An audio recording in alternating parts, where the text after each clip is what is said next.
Haleluya. Ya, di sesi yang kedua ini, seperti biasa kita harus dapat memahami Daftar Elohim dengan baik dan benar, yaitu dengan kuncinya.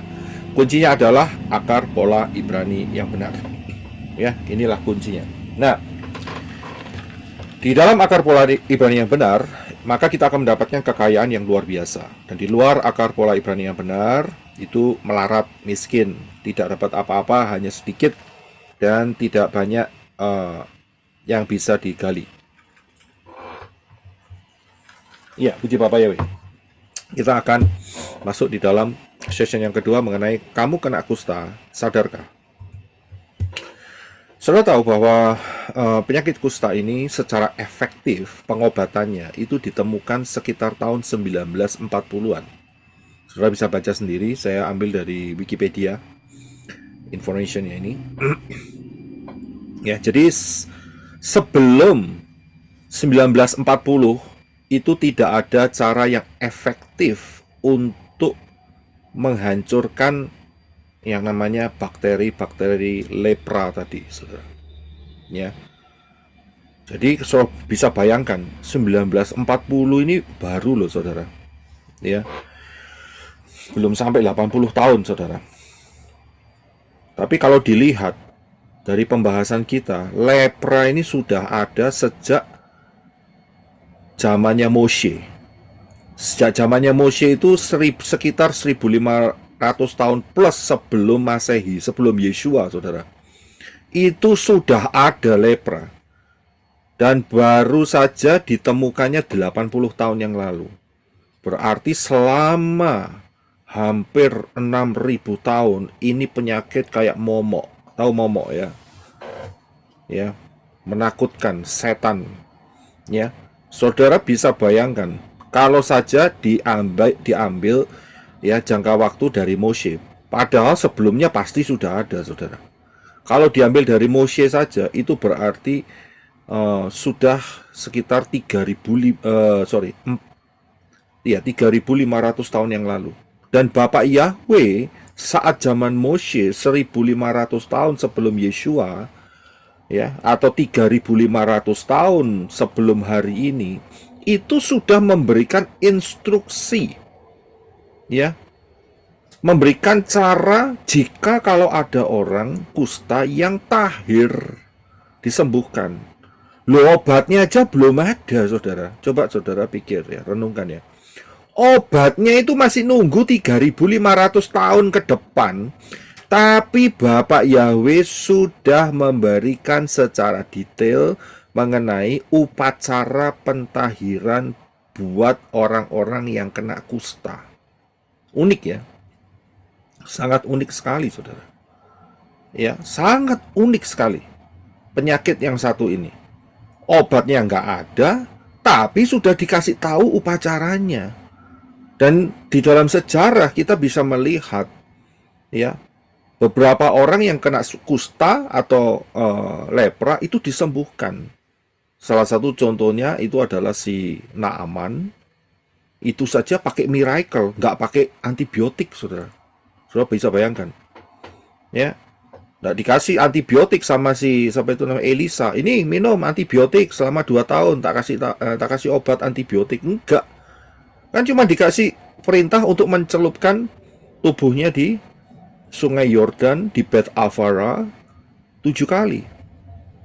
Ya, zaman itu nggak ada antibiotik, saudara. Ya, karena itu betul-betul ini penyakit momok, saudara. Ya, mengerikan sekali. Dan zaman Yeshua pun setelah ratusan tahun setelah Naaman, Yeshua menyembuhkan dengan cara mujizat juga. Juga nggak ada antibiotik saat itu, saudara. Nggak ada obat anti-inflammatory atau pembengkakan, nggak ada. Ya, belum ada, memang saat itu belum masanya. Ya, tapi saat Yeshua menyembuhkan 10 orang kusta dengan cara mujizat, Yeshua ngomong, kamu tunjukkan dirimu kepada imam bahwa kamu sudah tahir. So bisa lihat di situ. Untuk apa? Untuk supaya diadakan upacara pentahiran penderita kusta. So bisa lihat Yeshua sendiri. Nah, dari sini sebetulnya kita harus curiga, mengapa obatnya baru ditemukan 80 tahun yang lalu, tapi instruksi pentahiran kalau sampai ada orang yang menderita kusta itu sudah ada 3.500 tahun yang lalu. Nah, kita harus curiga. Curiganya bagaimana? Kita harus curiga ini mau ngomong apa ini mengenai kusta. Itu maksud saya. Ya. Jadi supaya terbuka pikiran saudara, oh ternyata ya, bukan soal kusta zaman modern. Kalau zaman sekarang, ini sekarang kita zaman modern ya, itu sudah bisa disembuhkan tanpa hal-hal yang seperti zamannya Naaman. Tapi Bapak Yahweh sudah mendevelop ya kepintaran manusia sehingga bisa mendevelop ya obat-obatan yang mampu menyembuhkan kusta. Nah, kalau begitu, mengapa kok sampai 3.500 tahun yang lalu Bapak Yahweh memberikan perintah ini? Upacara pentahiran buat kusta, ya penderita kusta. Buat apa? Ternyata Bapak Yahweh seperti yang kita belajar kemarin, ada makna yang lebih dalam ya ketimbang daripada hanya secara fisik kusta saja. Ada yang jauh lebih dalam. Karena itu oleh Bapak Yahweh ya hal ini dianggap sangat-sangat kritikal dan sangat-sangat penting, bahkan dimasukkan di dalam Torah. Kita tahu ya Torah itu apa ya. Torah itu adalah 5 kitab Moshe yang ditulis Moshe ya. Kejadian, Keluaran, Imamat, Bilangan, dan Ulangan. Itu Torah. Nah, ini mengenai upacara pentahiran kusta ini adalah isi daripada Torah. Jadi saudara harus bisa membedakan antara Torah dan isi Torah. Ya, nah kita akan melihat mengenai upacara pentahiran penderita kusta. Saya harap saudara sudah memperlengkapi dengan pembacaan yang saya berikan kemarin, sehingga saudara tidak terlalu bingung, saudara cepat nangkepnya. Kalau saya kasih PR, saudara lakukan supaya pada saat dinyatakan kebenaran daftar Elohim, saudara langsung catch. Oh ini ngomong ini, saya sudah baca. Oh ini ngomong ini, saya sudah baca. Itu lebih mudah saudara. Ketimbang nggak tahu apa-apa, nol podol ya. Udah nol podol lagi, ya toh? Nggak tahu jadi berapa nolnya. Ya, jadi saudara nggak bisa dapat lebih lengkap ya. Jadi sangat bermanfaat sekali kalau saya berikan karena kita Bible study, namanya Bible study ya, saudara harus study saudara ya. Jadi harus memahami. Baik, kita akan baca ayatnya terlebih dahulu sebagai fondasinya, yaitu Imamat pasal 14 ayat 1 sampai 20. Sebetulnya lebih, kalau nggak salah sampai 39 kalau nggak salah ya. Tapi ingat ini hanya berulang saja. Jadi saya ambil yang di atasnya saja. Karena yang bagian 21 sampai 39 kalau nggak salah ya, itu adalah bagian orang yang tidak mampu tapi kena kusta. Tapi prinsipnya sama ya. Jadi karena itu saya hanya ambil dari Imamat 14 ayat 1 sampai 20. Silakan Brother Henok untuk membacanya. Terima kasih. Imamat 14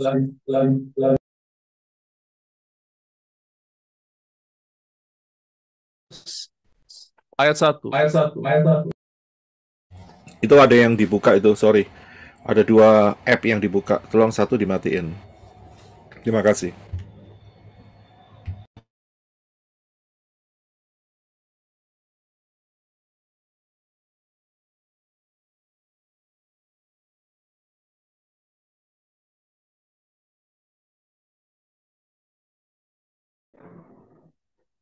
Hilang suaranya, Pak.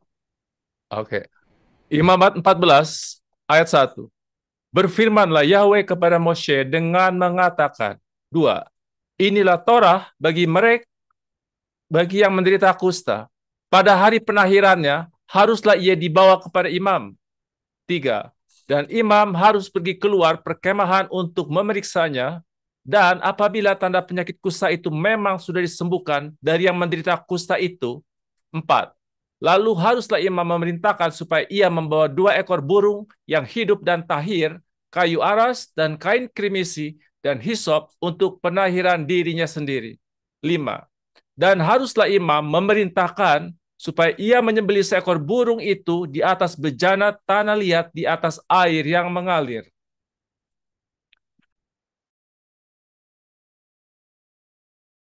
6. Ia harus mengambil burung yang masih hidup dan kayu aras, dan kain kemisi, dan hisop. Dan ia harus mencelupkan burung yang hidup dan semuanya itu di dalam darah burung yang sudah disembelih itu di atas air yang mengalir. 7.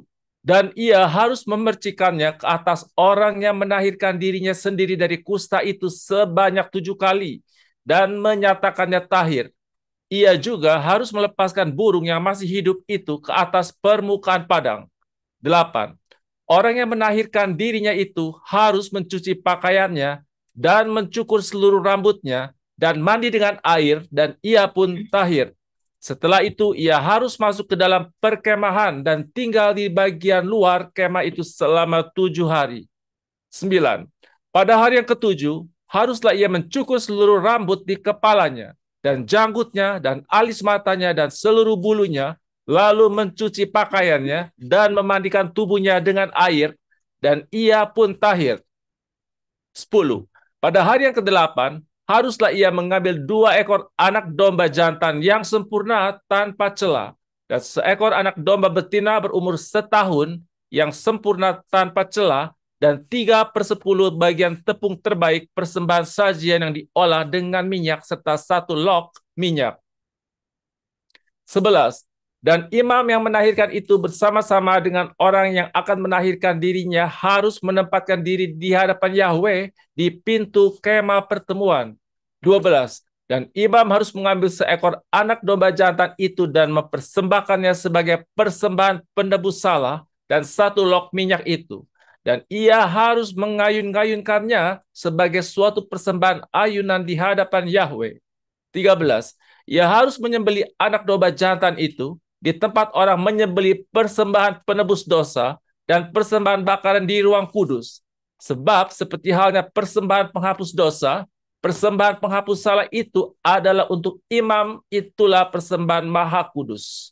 14. Dan dari darah persembahan penebus salah itu, imam harus mengambil dan mengoleskannya pada pinggiran daun telinga kanan dan pada ibu jari tangan kanan dan pada ibu jari kaki kanan yang menahirkan dirinya itu. 15. Dari 1 log minyak itu, haruslah imam mengambil dan menuangkannya pada telapak tangan kirinya. 16. Dan imam harus mencelupkan jari tangan kanannya ke dalam minyak yang ada di telapak tangan kirinya, dan dari minyak itu ia harus memercikkan dengan jarinya sebanyak 7 kali ke hadapan Yahweh. 17. Dengan sisa minyak yang ada di telapak tangannya itu, imam harus mengolesi orang yang menahirkan dirinya itu pada pinggiran daun telinga kanan, pada ibu jari tangan kanan, dan pada ibu jari kaki kanan, di atas darah persembahan penebus salah. 18.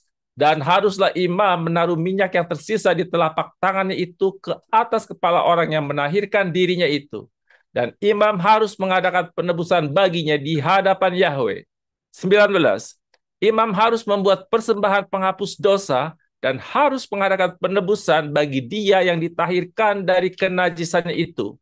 Kemudian ia harus menyembelih persembahan bakaran. 20. Dan imam harus mempersembahkan persembahan bakaran dan persembahan sajian di atas mezbah. Lalu imam harus mengadakan penebusan baginya dan ia pun menjadi tahir. Iya, terima kasih, Brother Enoch. Terima kasih. Saudara bisa lihat, kalau saudara cuma baca sepintas bingung, saudara. Ini apa ini kok ya? Kok ada burung yang disiapkan, ada hisop, ada domba, ya, ada caranya sendiri, saudara. Mungkin saudara bingung. Baik, saudara perhatikan baik-baik. Saya ambil yang penting ya. Sebetulnya ada banyak yang luar biasa di dalam. Saya saat menyiapkan hal ini, saya nggak nyangka begitu detail, begitu luar biasa, dan saya berterus terang menyiapkan hal ini tuh saya terharu sekali dengan kasih daripada Bapak Yahweh. Ya, sangat terharu sehingga bahasa Surabaya itu berbesmili begitu. Ya, ini luar biasa sekali ini. 20 ayat ini dahsyat sekali. Apa yang akan dibahas mengenai Imamat 14:1-20 ini, yaitu mengenai, sebetulnya ini bercerita mengenai redemption, yaitu mengenai penyelamatan. Siapa yang diselamatkan? Tidak lain adalah orang kusta itu, siapa yang menyelamatkan? Yang menyelamatkan adalah Bapa Yahweh. Melalui siapa? Melalui dirinya sendiri yang turun ke dalam dunia di dalam rupa manusia, yaitu Yeshua. Ya, jadi ngomongnya harus lengkap, saudara, supaya nggak salah kaprah, nggak bingung, ya, sehingga banyak yang berkonotasi Tritunggal dan sebagainya. Itu salah. Jadi kita tahu siapa yang menyelamatkan kita. Penyelamatnya manusia yang kena kusta itu adalah Bapa Yahweh, ya, yang turun ke dunia di dalam rupa manusia, barulah bisa menyelamatkan.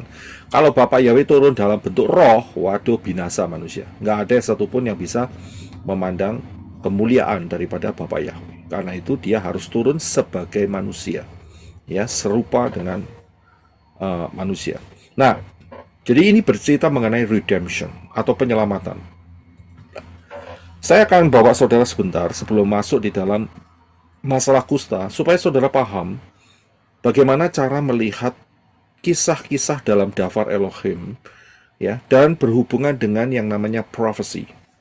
Ya, karena banyak pengajar-pengajar di luar sana itu kacau balau. Ini salah satunya gara-gara dia tidak memahami cara melihat Dafar Elohim. Sehingga saat mereka terbentur dengan ayat-ayat yang sepertinya berbenturan, mereka bikin konsep sendiri. Akhirnya jadi penyesat. Itu bahaya sekali. Saya tidak mau membagikan hal itu kepada saudara karena itu racun. Tapi saya tahu persis. Cara berpikir mereka saya tahu persis. Karena itu saya berikan vitamin yang sehat untuk saudara. Yaitu bagaimana cara melihat Dafar Elohim dan dihubungkan dengan prophecy. Saya ambil satu saja. Ya, sebetulnya ini banyak, saudara. Bisa dari peristiwa Noah, bisa dari peristiwa Daud, bisa di peristiwa Elia. Oh, banyak, saudara. Tapi saya ambil yang satu ini karena sering saudara dengar, yaitu mengenai Yonah. Ya, kita sudah tahu ya. Nah, di dalam Yonah, kalau kita lihat di dalam Matius 12 ayat 40, itu Yeshua mengatakan, coba tolong Brother Henok bisa baca buat kita semua. Terima kasih.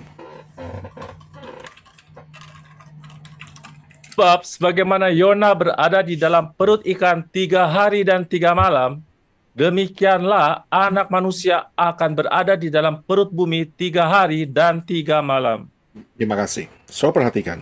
Yeshua itu mengambil cerita Yonah. Ya. Dan kalau saudara lihat di dalam kitab-kitab Tanakh itu bicara mengenai Yeshua juga. Ya.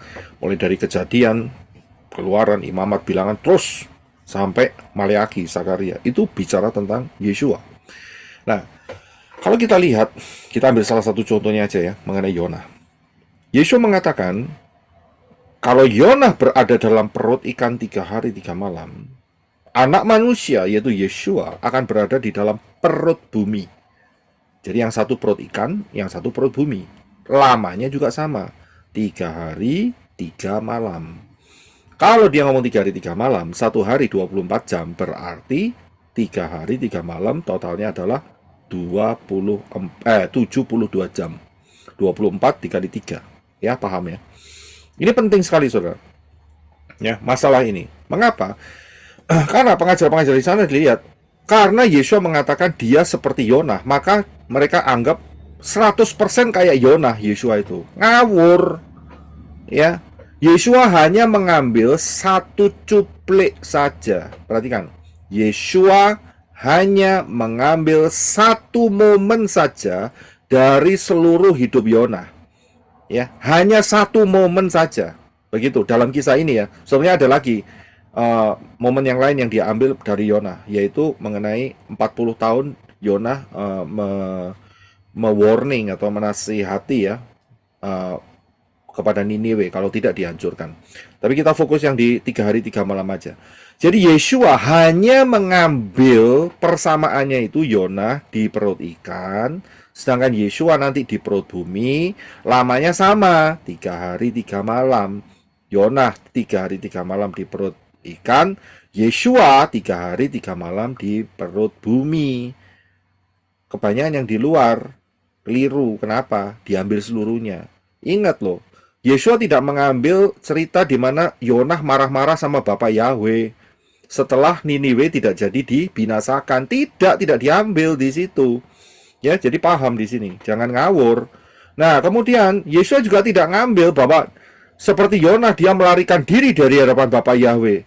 Ya kacau balau ceritanya kalau begitu, saudara. Yesus nggak pernah lari daripada Bapa Yahweh. Ya, jadi kita harus betul-betul paham cara baca. Banyak yang di sana nggak tahu cara baca. Ya, kemudian apa yang terjadi? Mereka bikin konsep, mereka bikin pengajaran seenaknya, udelnya sendiri, seenaknya jidatnya sendiri, seenaknya hatinya sendiri.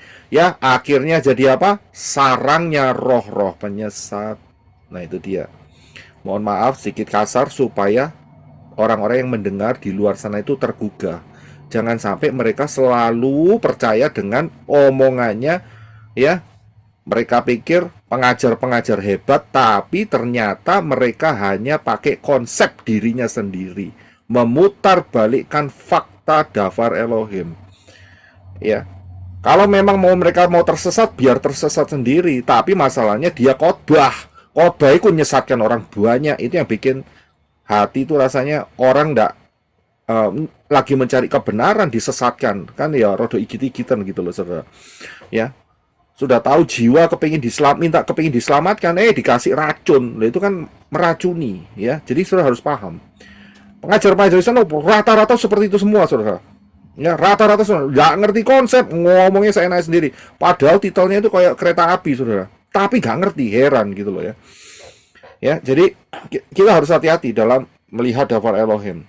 Jadi Yesua dalam hal ini hanya mengambil persamaan 3 hari 3 malamnya saja, dengan konsep di mana Yonah tinggal di perut bumi 3 hari 3 malam dan Yesua ada di dalam Yonah di perut ikan, maksud saya. Yonah di perut ikan 3 hari 3 malam dan Yesua di perut bumi selama 3 hari 3 malam, ya. Jadi paham dalam hal ini. Baik. Kita akan melihat dengan cara yang sama untuk melihat dafar Elohim mengenai leprosy, mengenai kusta. Ya, perhatikan ayat 1 2 3. Bapa Yahweh yang berfirman kepada Moshe, ya. Ayat 3. Ayat 2. Inilah Torah bagi yang menderita kusta. Pada hari penahirannya haruslah ia dibawa kepada imam. Jadi dia harus dipertemukan dengan imam. 3. Dan imam harus pergi keluar perkemahan untuk memeriksanya. Nah, keluar perkemahan, imam ini siapa? Imam ini adalah representasi daripada Bapa Yahweh, yang tidak lain berbicara mengenai Yesua, saudara.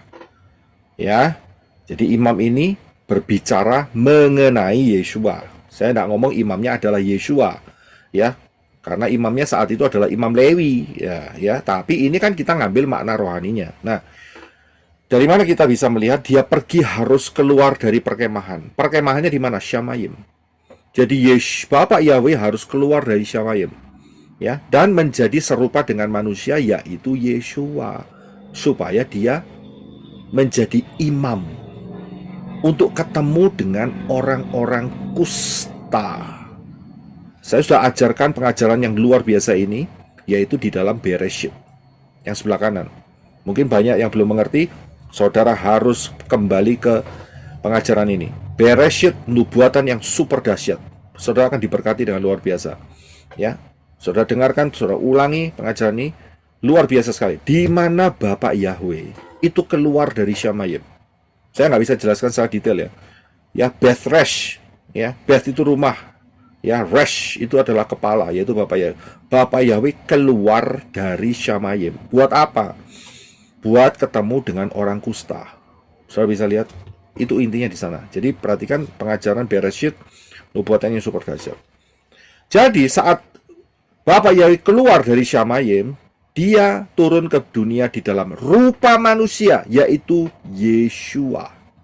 Ya, dan ayat yang keempat berkata, lalu haruslah imam memerintahkan supaya ia membawa, ya ini dia yang disiapkan, ya, yang harus dibawa, ya, yang harus dibawa 2 ekor burung yang hidup dan tahir. Ini burung tekukur, ya. Kemudian kayu aras. Kemudian dibawa kain kirmisi dan hisop untuk penahiran dirinya sendiri. Saudara bisa lihat.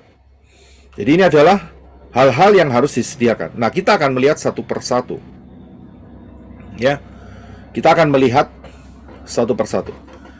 Kalau kita lihat yang pertama adalah kayu aras. Untuk soal 2 ekor burung yang hidup dan tahir, ini burung tekukur ya, yang tahir ya. Tidak boleh burung gagak, saudara ya. Itu nanti bagian terakhir. Yang pertama adalah kayu aras. Ini saya tidak lagi promosi tentang pohon Natal ya. Ini bukan soal pohon Natal. Ini pohon aras yang kayunya dipakai untuk apa? Untuk pentahiran. Bagaimana cara ditahirkan? Yaitu dengan menggunakan yang namanya crucifixion, penyalipan. Karena disalibkan di mana? Di pohon. Karena itu dibutuhkan kayu aras. Nggak boleh pakai kayu yang lain. Jadi spesifik. Kalau Bapak yang minta, ya harus kasih spesifik. Jadi ini bicara mengenai untuk penahiran. Itu bicara harus ada unsur crucifixion, penyalipan. Baru bisa proses ini berjalan. Tapi apakah cuma crucifixion? Ternyata ya ada hal-hal yang melengkapi di dalamnya. Ini harus satu paket, saudara. Ya, yang connected satu sama lain dan integrated satu sama lain. Yang pertama adalah kayu aras yang berbicara mengenai proses crucifixion. Bisa lihat ya. Yang kedua yang disiapkan adalah kain kirmisi. Apakah kain kirmisi itu? Ya, kalau saudara cek di Daftar Elohim banyak sekali, saudara. Tapi saya ambil satu saja mengenai kain kirmisi, yaitu di dalam Keluaran 39 ayat yang pertama. Silakan Brother Enoch. Dengan benang nila, ungu, dan kirmisi, mereka membuat pakaian yang dipintal untuk melayani di ruang kudus. Mereka membuat pakaian kekudusan yang bagi Harun, seperti yang telah Yahweh perintahkan kepada Moshe. Ya, terima kasih. Saya bisa lihat kain kirmisi ini mewakili pakaian kekudusan bagi Harun. Harun adalah imam besar. Jadi inilah pakaian efod yang menjadi pakaian imam besar. Jadi kain kirmisi di sini berhubungan dengan identitas sebagai imam besar. Saya bisa lihat, ya mereka tidak suruh bikin efod ini bikinnya mahal sekali ya, cuman diwakilkan oleh kain kirmisi. Saya bisa lihat ya. Jadi dari sini kita bisa melihat Yeshua itu adalah imam besar. Ya, dia adalah imam besar. Kita bisa lihat di dalam kitab Ibrani, dia imam besar kita, saudara. Bahkan jubahnya pun juga ya dibagi-bagikan, ya dibuat undian, yaitu di dalam Yohanes 19 ayat 23 sampai 24. Silakan Brother Enoch.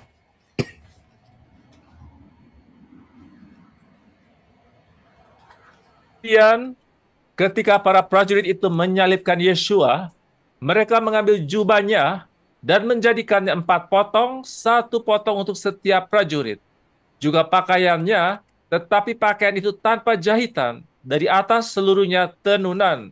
Lalu mereka berkata seorang terhadap yang lain, janganlah kita merobeknya, tetapi kita akan membuang undi atasnya. Itu akan menjadi milik siapa?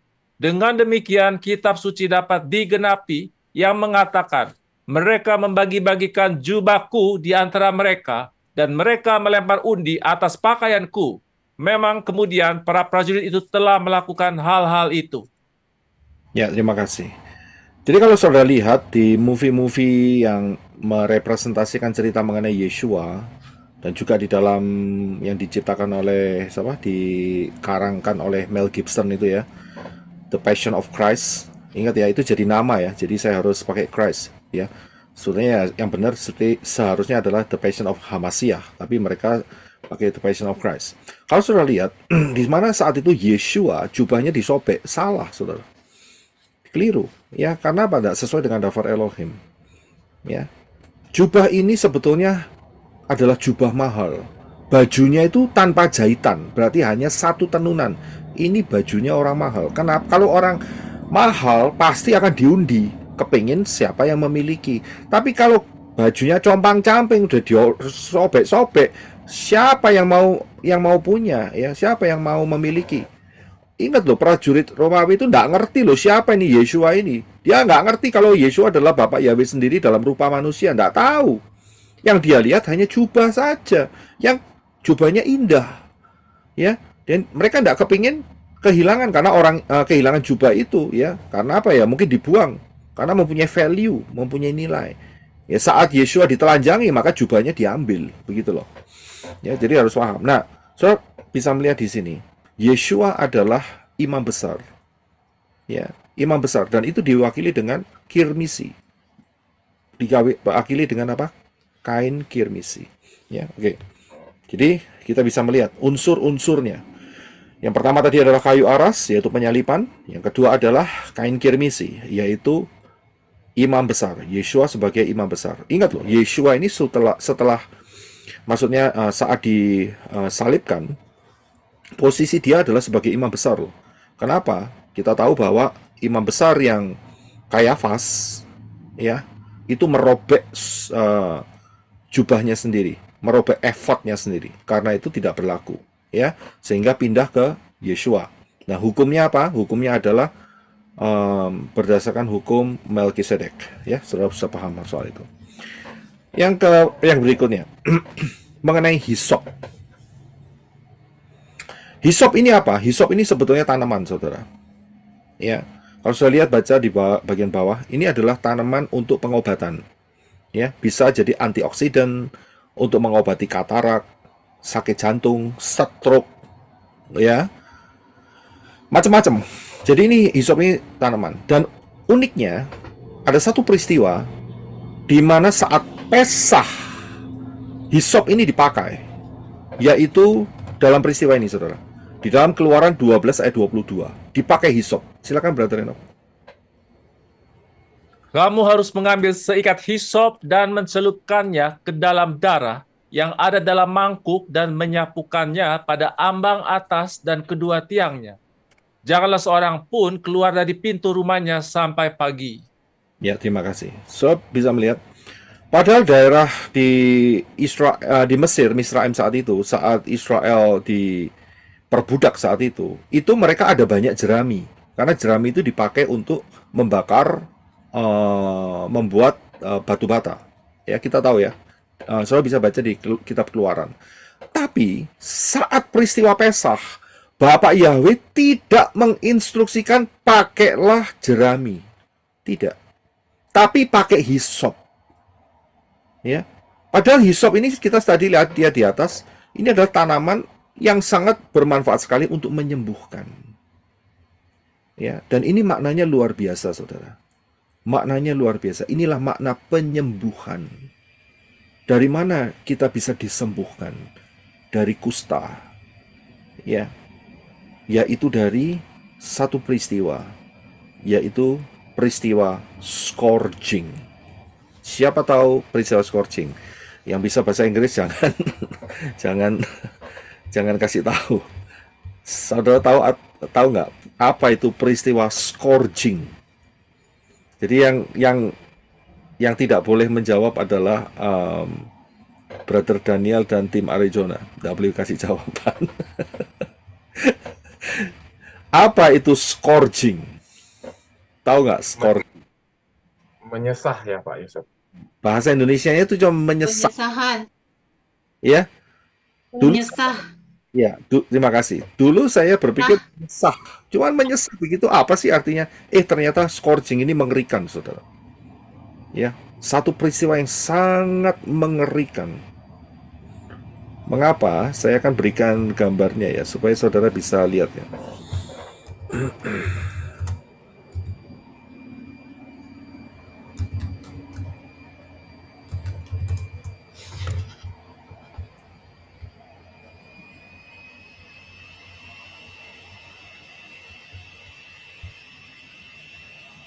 Ya, saya akan bagikan sama saudara.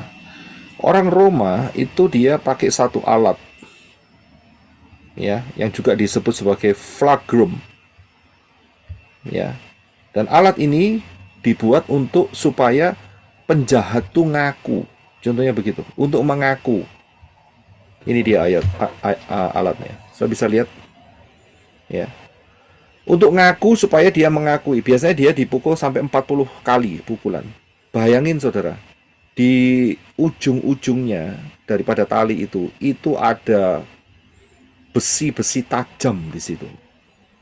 Dan itu dihantamkan ke dada, ke punggung, kira-kira saudara tahu jadi model seperti apa? Kalau orang kena scourging. Kalau bahasa Indonesia cuma menyesah begitu saja. Nggak ada yang unik. Ya. Tapi kalau sampai orang itu kena scourging, itu seperti kalau saudara bikin bakso. Ya. Jadi ada daging, kemudian saudara cincang begitu. Ya. Nah, ini adalah contoh di mana orang di scourging. Itu dia diikat di sebuah pool, ya, dan kemudian dia ditelanjangi, dan kemudian dia bagian belakangnya dihantam, dihajar dengan flagrum tadi, saudara. Ya. Dan saudara bisa mengerti bagaimana reaksinya itu sangat-sangat dahsyat sekali. Ya, dihajar begitu. Inilah yang diterima oleh Yeshua HaMashiach. Ya, inilah yang diterima oleh Yeshua HaMashiach. Sangat mengerikan sekali, ya, sangat tragis dan mengerikan apa yang dialami oleh Yeshua. Dan inilah yang sebetulnya Yeshua mau berkata bahwa kesembuhan itu ada di bilur-bilur Yeshua. Ya, 1 Kepa 2 ayat 24. Silakan Brother Enoch. Dia sendiri telah menanggung segala dosa kita di dalam tubuhnya di atas kayu salib, supaya kita yang telah mati terhadap dosa dapat hidup oleh kebenaran. Oleh bilur-bilurnya kamu telah disembuhkan. Haleluya. Terima kasih. So bisa lihat harga yang harus dibayar untuk kesembuhan, saudara. Ini nggak soal bicara soal penyakit flu, penyakit encok, penyakit apapun dalam kehidupan jasmani, tidak. Tetapi ultimate penyakit yang sangat luar biasa, yaitu kusta. Itu dibayar dengan scourging, saudara. Ya, dengan scourging, dengan disesah tadi. Itu diterima oleh Yeshua sebagai pembayaran untuk saudara dan saya. Ya. Ini diberikan free, gratis, cuma-cuma. Ya kan? Karena kita tidak mampu membayarnya. Karena itu Yeshua yang membayarnya. Ini kasih daripada Yeshua terhadap saudara dan saya. Ya. Nah, jadi inilah yang disebut sebagai hisop. Ya. Yang dipakai saat di dalam kitab Imamat, ya, seperti tumbuhan yang menyembuhkan. Tetapi maknanya lebih dalam dari itu, yaitu darah Yeshua HaMashiach, bilur-bilur Yeshua HaMashiach, itu yang menyembuhkan saudara dan saya. Ya. Nah, kita lihat selanjutnya. Kemudian dikatakan di sini bahwa harus disediakan 2 ekor burung. Nah, kita tahu burung yang tahir adalah burung merpati. Ya. Nah, di dalam burung merpati ini harus disediakan 2. Mengapa 2? Karena yang satu, yaitu ada di ayat yang kelima, harus disembelih. Ya, dan haruslah imam memerintahkan supaya ia menyembelih seekor burung itu. Ya, di atas bejana tanah liat, di atas air yang mengalir. Harus ada air yang mengalir. Air yang mengalir ini bicara mengenai firman. Ya, tanah liat ini bicara mengenai manusia. Saudara, hidup saudara harus penuh dengan aliran firman. Saudara harus penuh dengan makan tubuh Yeshua dan minum darahnya. Dia harus dialiri. Ya, kalau tidak dialiri kering. Kalau sudah kering, akhirnya 3M. Ya, mules. Ya kan? Murus dan modiar. Ya kan, kering. Jadi harus ada air yang mengalir. Dan kemudian itu burung yang satu. Burung yang lain bagaimana? Kan disediain 2 kan. Yang lain adalah di ayat yang ke-6. Ia harus mengambil burung yang masih hidup, kemudian ditambah kayu aras, ditambah kain kirmisi, ditambah hisop, dan ia harus mencelupkan burung yang hidup, dan semuanya itu di dalam darah burung yang sudah disembelih di atas air yang mengalir. Saudara bisa lihat. Jadi, burung yang masih hidup, ditambah kayu aras, ditambah kain kirmisi, ditambah hisop, dicelupkan dalam darah dan air yang mengalir. Ya, perhatikan peristiwa ini. Penyalipan itu ada kayu, ada peristiwa scourging, ya, penyiksaan, penyesahan, dan juga ada kain kirmisi, yaitu imam besar yang menanggungnya, yaitu Yeshua. Dan kemudian dicelupkan di dalam darah burung yang disembelih. Ya, dan kemudian ada air yang mengalir. Perhatikan saat kematian Yeshua, dia ditusuk lambungnya. Yang keluar adalah darah dan air. Saudara bisa lihat, ini satu peristiwa yang sangat perfect sekali. Gambaran yang sangat detail sekali mengenai penyalipan, saudara. Mengenai redemption, penebusan. Supaya saudara dibeli, saya dibeli dengan darah yang mahal. Dan perhatikan di sini, ayat yang ke-7. Dan ia harus memercikkan ke atas orang yang menahirkan dirinya sendiri dari kusta itu sebanyak berapa kali? 7 kali. Nah, ada angka 7, ada angka sempurna, completion, sempurna. Jadi pada saat Yeshua mati di atas kayu salib, itu Yeshua membersihkan saudara dari segala dosa. Itu sempurna. Sempurna. Ya, nggak tersisa, sempurna. Karena itulah selama saudara ada di dalam Yeshua, saya dalam Yeshua, maka dipastikan kita tidak akan pernah masuk masa 666. Perhatikan itu. Amin.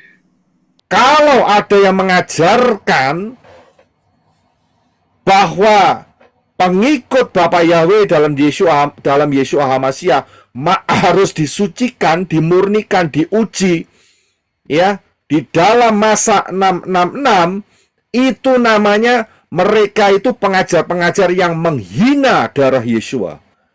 Karena apa? Menganggap tidak cukup mampu membersihkan dosa-dosa saudara. Itu penghinaan loh terhadap darah Yeshua.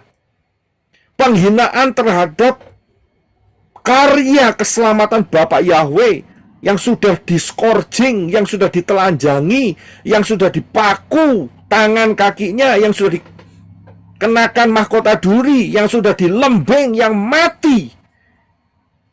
Masih harus dibersihkan lagi di masa 666. Saya bilang itu penyesat. Penyesat itu.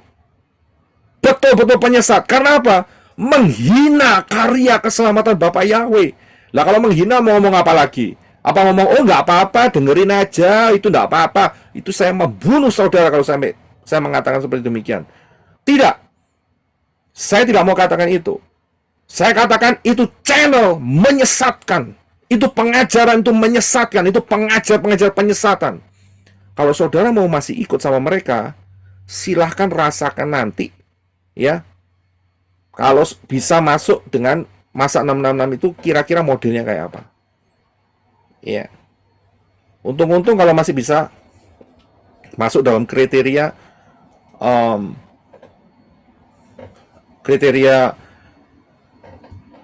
meterai yang kelima. Kalau tidak, mati loh. Jadi hati-hati loh dengan pengajaran-pengajaran yang di luar. Ini saya serius banget loh. Karena apa? Karena waktunya sudah nggak lama lagi. Ya, dulu mungkin saya masih lembek-lembek, saudara. Ya, masih toleransi lah beginilah. Tapi tidak bisa lagi sekarang. Ya, itu pengajaran menyesatkan. Itu pengajar-pengajar penyesat yang dipakai oleh Satan, saya bilang. Ya, karena apa? Karena menghina pekerjaan yang telah Yeshua lakukan. Mereka pikir tidak cukup, jadi harus dibersihkan di dalam masa 666. Wah, itu satanik, saya bilang. Ya, konsep Satan itu betul-betul konsep Satan. Ya, kalau saudara masih Mengikutin di sana ya hukumnya cuma satu, saudara. Orang buta nuntun orang buta, sama-sama kecemplung jurang. Silakan begitu, ya. Tapi saya tidak mau melakukan hal itu. Jadi jangan sampai ada yang menyalahkan saya di hadapan Bapak Yahweh. Tidak diajarkan hal ini. Saya ajarkan berulang-ulang. Ya, konsep keselamatan ini itu 100% cleanse, bersih di hadapan Bapak Yahweh. Pakai angka 7. Dipercik 7 kali dan dinyatakan tahir. Bersih. Sudah bisa lihat di sini. Dan kemudian apa? Ia juga harus melepaskan burung yang masih hidup ke atas permukaan padang. Jadi burung yang satu dimatiin, yang satu hidup. Ya, dilepas. Lepas itu berarti kehidupan. Dan ini bicara mengenai apa? Ini bicara mengenai dosa kita itu ditransfer ke Yeshua. Dan Yeshua transfer ke setan. 2 Korintus 5 ayat 21. Silakan Brother Reno.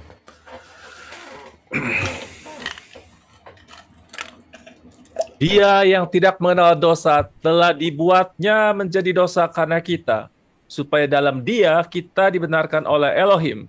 Ya, terima kasih. Terjemahan baru lebih precise ya, presisi daripada LAI. Jadi saya pakai terjemahan baru. Nggak ada masalah. Cuman kata Tuhannya Arab saya ganti jadi Elohim karena itu nggak benar, ya, sangat-sangat tidak benar. Tapi saya pakai bahasa yang lebih tepatnya, yaitu terjemahan baru LAI. Yeshua tidak kenal dosa. Bapak Yahweh tidak tahu dosa, tapi dibuat dosa karena saudara dan saya. Supaya apa? Supaya di dalam Dia kita dibenarkan oleh Elohim. Kalau sudah dibenarkan, maka saudara akan dapat kesempatan untuk masuk Shamayim. Benar. Saya bisa lihat di orang yang mengajarkan pengajaran bahwa harus masih dibersihkan lagi di masa 666, berarti dia tidak dibenarkan di hadapan Bapa Yahweh. Masuk 666 itu berarti harus membayar dengan harga darahnya sendiri. Saya bisa lihat. Tapi mereka balik omongannya. Oh, takut dibersihkan karena mau cari lari, cari aman, pakai rapture. Terserah mereka mau ngomong apa. Janji Bapak Yahweh adalah rapture untuk manusia-manusia Elohim, ya, yaitu saudara dan saya. Kalau mereka punya konsep ini berarti mereka bukan manusia Elohim, manusia daging. Berarti mereka itu sama dengan kena kusta. Jelas. Ya karena mereka tidak menghargai karya Yeshua kok. Bagaimana bisa dianggap sebagai bersih? Nggak bisa.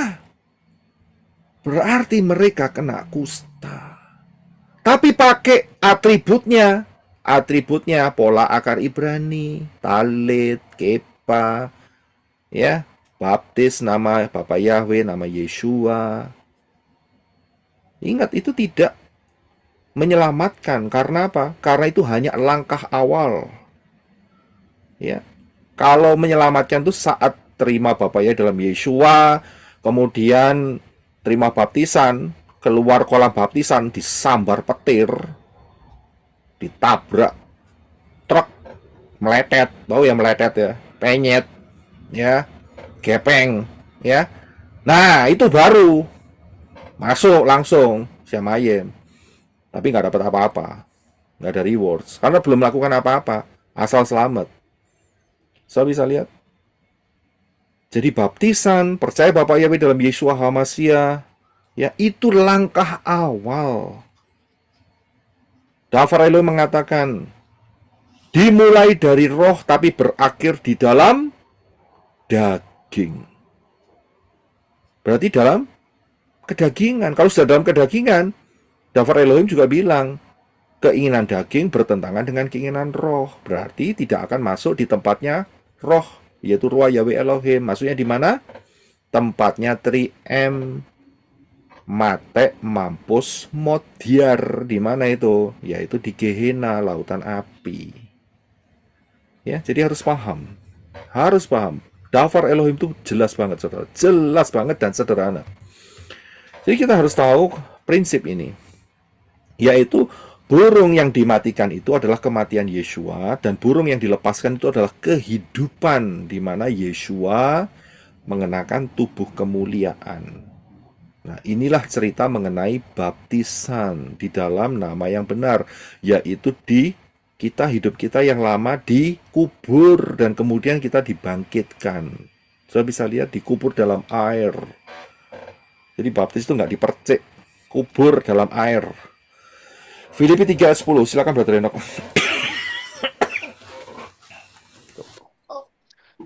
Agar aku mengenal Dia dan kuasa kebangkitannya serta persekutuan dalam penderitaannya, supaya aku menjadi serupa dalam kematiannya.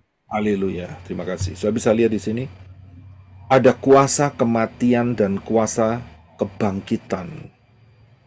Saudara bisa lihat di sini. Dan ada penderitaan, yaitu yang namanya pikul salib. Jadi kita hidup baru di dalam Yeshua. Saya bisa lihat imam harus mengambil sedikit darah, dan darahnya harus ditaruh di cuping kanan, jari kanan, ibu jari kanan, dan ibu jari kaki kanan. Pengajaran ini dan yang kemarin berhubungan ya. Jadi saudara harus lihat session yang pertama ya. Saya nggak akan ulangi yang session pertama. Saudara harus melihat dua session ini. Ini sangat berhubungan sekali. Setelah darah, saudara bisa lihat di sini dikasih minyak, betul kan? Nah, minyak itu bicara mengenai apa? Mengenai ruah Yahweh Elohim, mengenai Shavuot. Shavuot adalah hari yang ke-50, angka 50. 50 adalah Yobel. Saudara dan saya ini, manusia-manusia Elohim ini, kita sudah merayakan Yobel, tapi dalam hal spiritual.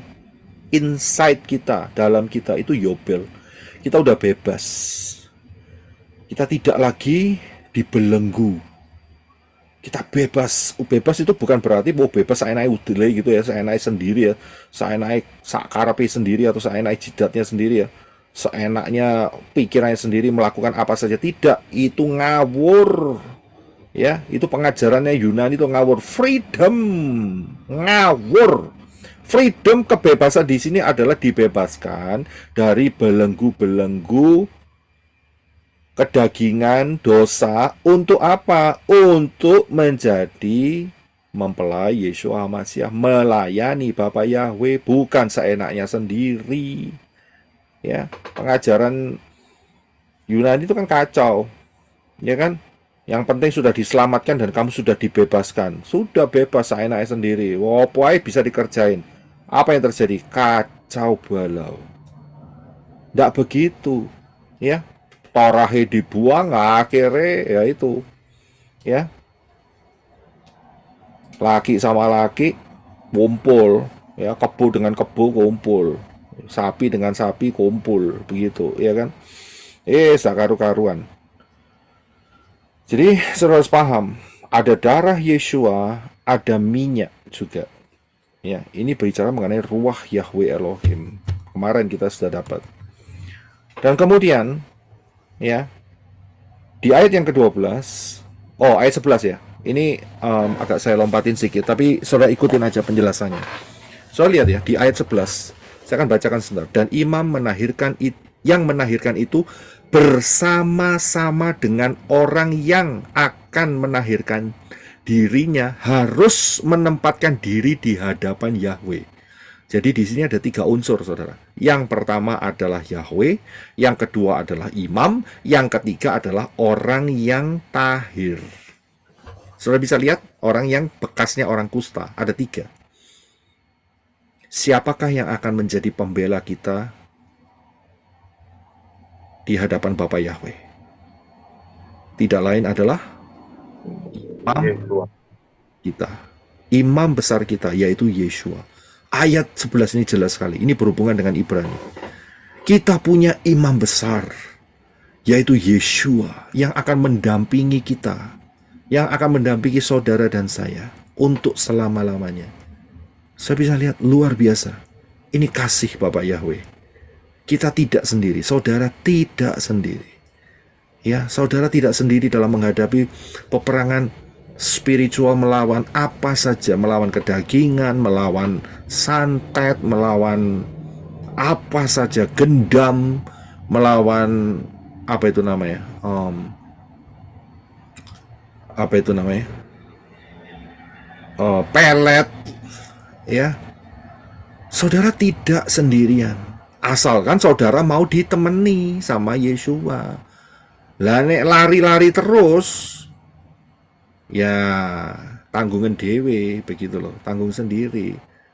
Yeshua ngomong makan tubuh Yeshua, minum darahnya. Oh enggak, ditolak. Ya wes, siapa lagi? Ya tanggung sendiri. Ingat loh, di hadapan Bapak Yahweh kita harus didampingi oleh Yeshua, imam besar kita, ya. Kemudian di ayat 12 dikatakan bahwa imam itu harus mengayun-ayunkannya, yaitu anak domba itu ya, yang dipersembahkan, yang mau dipersembahkan sebagai persembahan penebus salah, sebagai suatu persembahan ayunan. Wow, ini bukan ayunan itu ya, Arab Yunani ya, tolong ya, jangan keliru ya. Ini istilahnya bro di sini. Ini istilahnya bro Adi ada di sini, ayunan di sini, tapi bukan itu loh ya. Katanya satu buah katanya sama, ayunan, tapi maknanya berbeda. Jadi saudara harus paham. Ya, oh itu ada ayunan itu boleh, itu ayunan ada di dalam Torah itu. Berarti boleh ada Arab dan Yunani. Ngawur ya. Saya bilang ngawur itu yang ngomong kayak gitu. Lihat dulu dong ya, lihat dulu ngomong apa ayunannya. Itu diayun-ayunkan ya. Nah, Bro Adi itu kan juga mempunyai apa itu namanya? dia dapat impartasi ya. Jadi dia tiba-tiba bisa mengeluarkan satu kata ayunan Arab Yunani begitu. Ya. Jadi saudara jangan berpikir ayunan Arab Yunani diizinkan dalam Torah. Tidak akan pernah ada.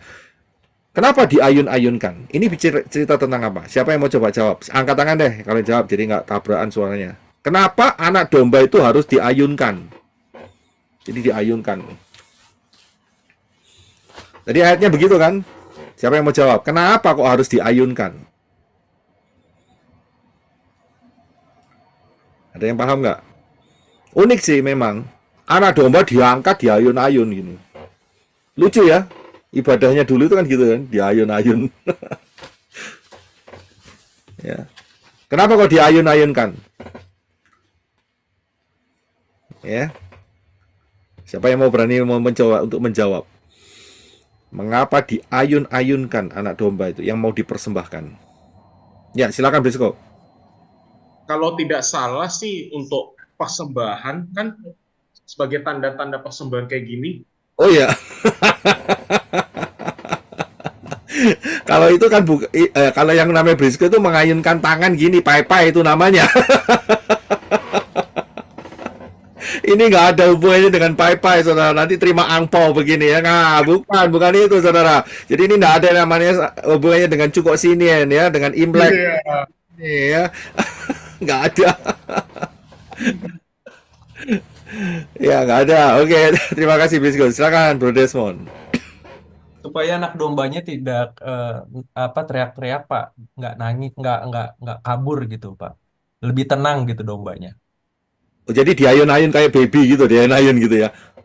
biar dia tenang gitu, Pak. Nggak ya? Anak domba diayun-ayun ya, mereka teriak-teriak ya kan, pusing kan kepalanya. Bukan itu, bukan kita kayak ayun-ayun si baby kita, bukan ya.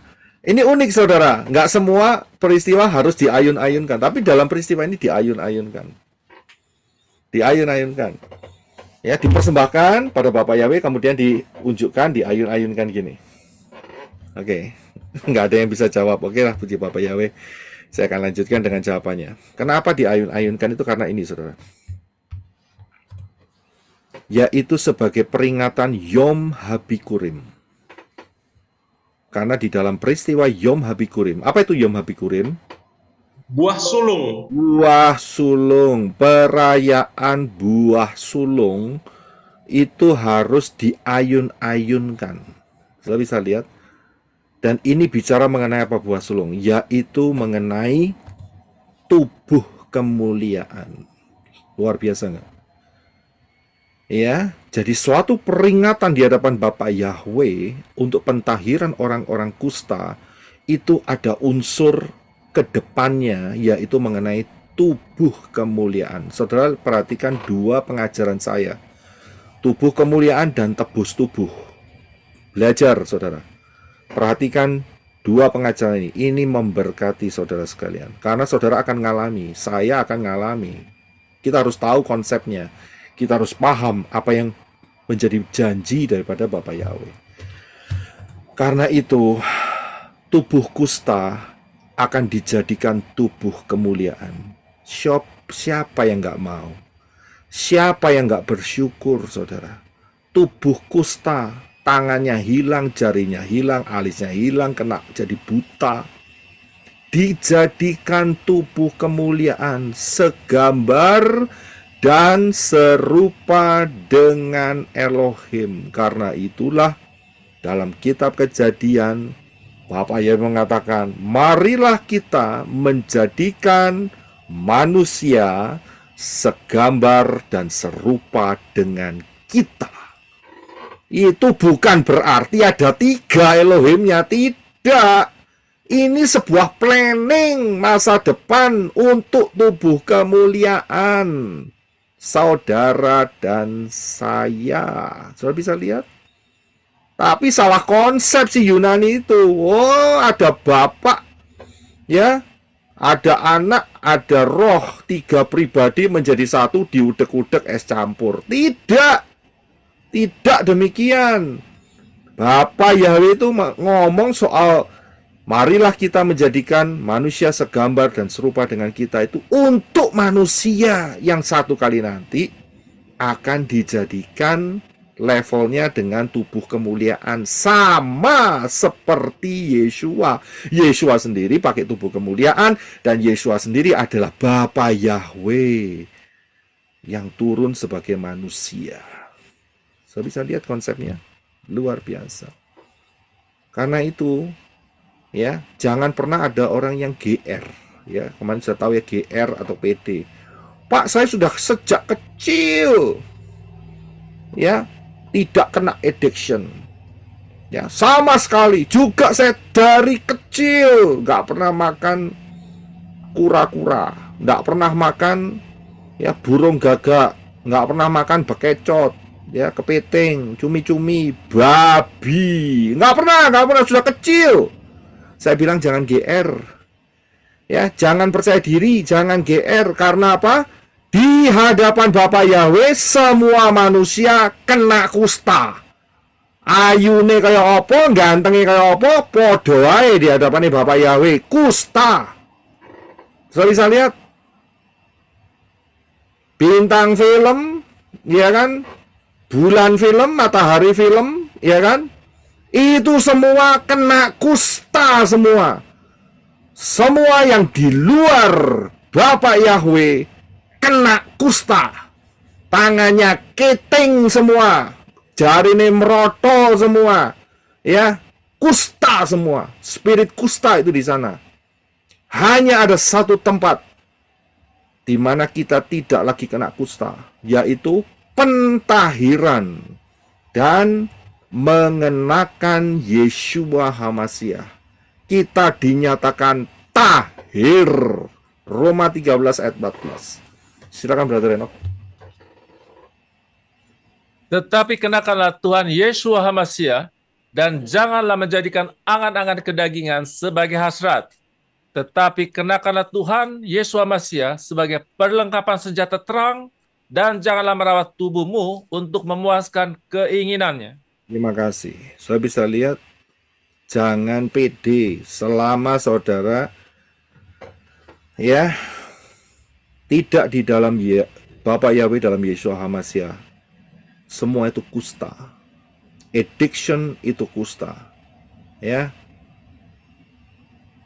Kalau sampai hari ini masih ada yang belum bisa melepaskan ini, rugi besar. Karena kuasa itu sudah ada di dalam saudara. Kisah Rasul 1 ayat 8.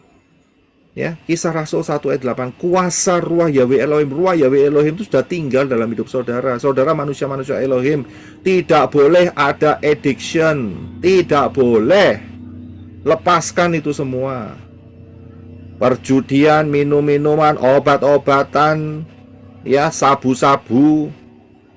Bagi Indonesia ya, sabu-sabu Indonesia beda dengan sabu-sabu Amerika. Ya, siapa tahu bedanya? Sabu-sabu Indonesia dan sabu-sabu Amerika. Tangkapan Kalau bubur. sabu-sabu Indonesia itu makanan Jepang, Pak. Dosen. Kalau sabu-sabu Amerika itu benar-benar sabu-sabu. Saya rasa Sabu Indonesia sarapan bubur, Pak. saya nggak ngerti, itu kasihan banget itu yang jualan sabu-sabu itu ya. Yang saya Sabu dengar, bisa bikin mabuk, Pak. itu yang sabu-sabu Amerika itu makanan Jepang, yang Indonesia itu yang bikin orang gedek itu. Sarapan bubur, Pak. Ya, saudara harus paham akan hal ini. Jangan menjamah yang najis. Jangan kena kusta. Wah, nggak tahan, Pak. Mulut saya kalau nggak kena yang namanya asap, nggak mampu. Saudara ngomong nggak mampu, ya nggak mampu. Saudara bilang mampu karena ada ruah Yahweh Elohim. Nggak mampu, Pak. Nggak enak kalau mulut saya nggak makan yang namanya cumi-cumi goreng, nggak enak. Ya. Mampu, ada ruah Yahweh Elohim yang memampukan saudara lepas dari gudang garam, lepas dari cerutu, lepas ya dari Dari dari apa? Sampurna. Ya, saudara nyedot sampurna nggak bakal jadi sempurna. Jangan ditipu sama-sama sempurnanya. Ya. Kalau saudara mau sempurna, saudara harus menjadi anak-anak Bapa Yahweh, manusia-manusia Elohim, makan tubuh Yeshua, minum darahnya, saudara akan jadi sempurna di dalam tubuh kemuliaan nantinya. Amin. Jelas banget hal ini. Jadi sampai yang di luar sana, yang di sini sudah pasti sudah terlepas, puji Bapak Yahweh, saya bersyukur. Yang di luar sana yang dengar ini, kalau sampai saudara addiction, berarti saudara masih menjilati yang namanya bakteri lepra. Satu kali nanti lepra sungguhan. Jelas. Lepas dari game, Pak. Game, Pak. Nah, itu juga bisa pengaruh besar. Ya. Jadi saudara paham akan konsep mengenai leprosy, lepra. Kenakanlah Yeshua di dalam kehidupan saudara. Saudara adalah manusia-manusia Elohim. Tidak lama lagi kita akan masuk di dalam kerajaan 1000 tahun. Tetapi sebelumnya ada rapture. Kapan? Berdasarkan pola Shemitah. Ingat ya, berdasarkan pola Shemitah. Dan itu kalau diukur tidak lama lagi. Kenapa? Karena kita sudah masuk di 3,5 Shemitah pertama, dan di tengah-tengahnya nanti ya akan ada rapture beberapa tahun lagi. Belajar mengenai High Alert 2026, jangan remehkan, karena kalau waktunya tidak dipersingkat maka tidak ada yang selamat, karena orang-orang pilihan waktunya akan dipersingkat. Kapan berapa lama dipersingkatnya atau kapan dipersingkatnya? Buka rahasia 1290 hari dan 1335 hari pengajaran ini. Sudah akan ketemu bahwa kita harus berjaga-jaga 2025 akhir atau 2026 awal. Disitulah titik rapture-nya dengan pola Shemitah. Kalau seandainya Bapak Yahweh menghitung, seandainya loh ya, seandainya dihitung dengan pola Yobel, maka ditambah 1 tahun, yaitu 2026 akhir atau awal 2027. Gampang saudara, cuman ekstra 1 tahun. Tapi tidak masalah. Kita kan berjaga-jaga lebih awal lebih baik. Iya kan? Itu yang kita harapkan. Segeralah yang paling enak ya kalau bisa sesuai dengan pola Shemitah, sudah goal tubuh kemuliaan, bye-bye. Sing mau nikmati masa anti Hamasya disucikan di sana ya monggo, silahkan. menikmati, ya. Silahkan, nggak apa-apa. Karena pilihan di tangan saudara. Karena itu siapa yang belum masuk di dalam pintu yang benar, masuk dalam pintu yang benar. Pintu yang benar itu namanya adalah Yeshua, bukan Yesus, bukan Yesus, bukan Jesus, bukan Allah. Jelas. Ya. Dikatakan Yoel 2:32, barang siapa berseru kepada nama Yahweh akan diselamatkan. Ya. Yeshua itu ada nama Yahweh di dalamnya, yaitu Yod-nya itu Yahweh, Yahweh Shua, yaitu yang aktif menyelamatkan. Ya. Kemudian jangan keras hati, segera masuk dalam baptisan pembaharuan. Ya. Dan ikutin pola akar Ibrani yang benar, jauhkan diri saudara dari penyembahan dan ibadah-ibadah atau perayaan-perayaan yang tidak sesuai dengan daftar Elohim. Saudara bisa hubungin saya melalui Telegram, melalui WA untuk bisa mendapatkan informasi mengenai baptisan pembaharuan. Bapak Yahweh memberkati saudara sekalian. Haleluya. Amin. Saya akan bergabung dengan tim yang di Arizona dan kita nanti akan masuk dalam ruang tanya jawab. Haleluya.